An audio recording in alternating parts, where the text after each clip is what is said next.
ตอนนี้ก็อยู่ที่คีอิคาสึระสเตชันหลังจากที่นั่งรถไฟมา4 ชั่วโมงตอนนี้เราได้แผนที่การเดินป่าเรียบร้อยแล้วก็ตารางรถไฟตารางรถบัสนะคะซึ่งตอนนี้เวลาจะประมาณ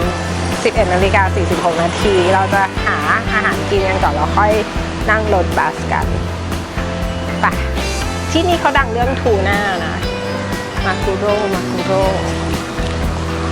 มาเลยจ้าตามเข้ามาที่ร้านนี้รู้สึกจะเป็นร้านอยู่ร้านเดียวให้สั่งอาหารอย่างน้อยคนละ1 อย่าง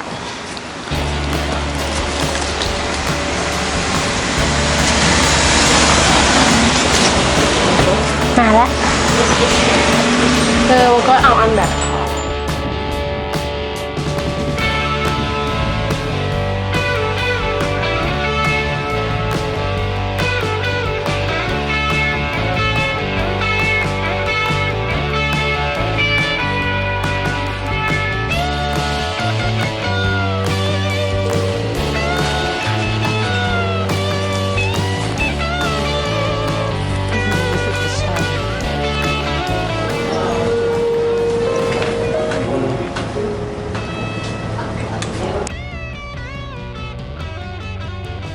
ข้าวหน้ามาคุโร่ข้าวหน้าที่ดังที่สุดในย่านนี้เพราะว่ามีร้านนี้ดังที่สุดในย่านนี้คิอิคาสึระ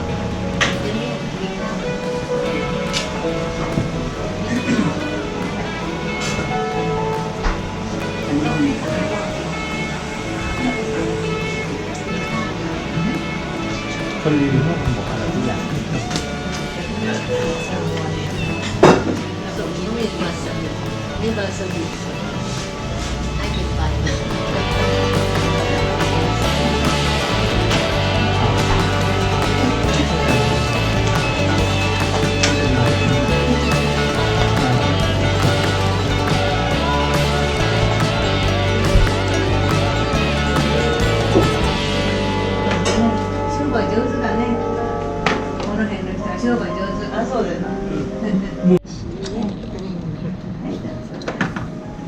มาได้ของพี่โบ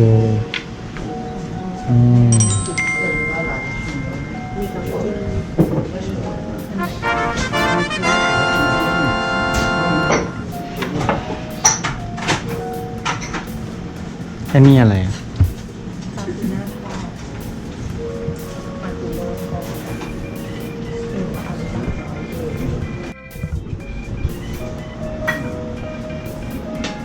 เมนูเดียวกัน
สองอันนี้ต่างกัน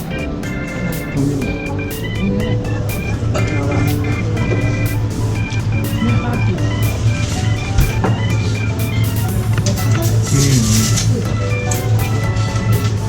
ยังมี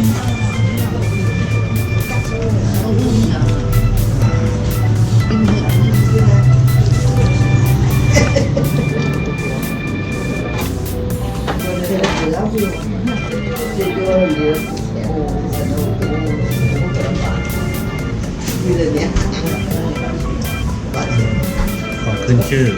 ที่ที่อะไรนะที่อาซึระ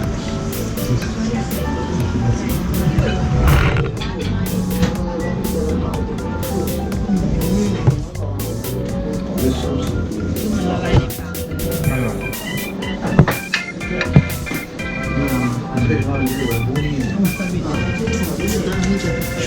จืดโบน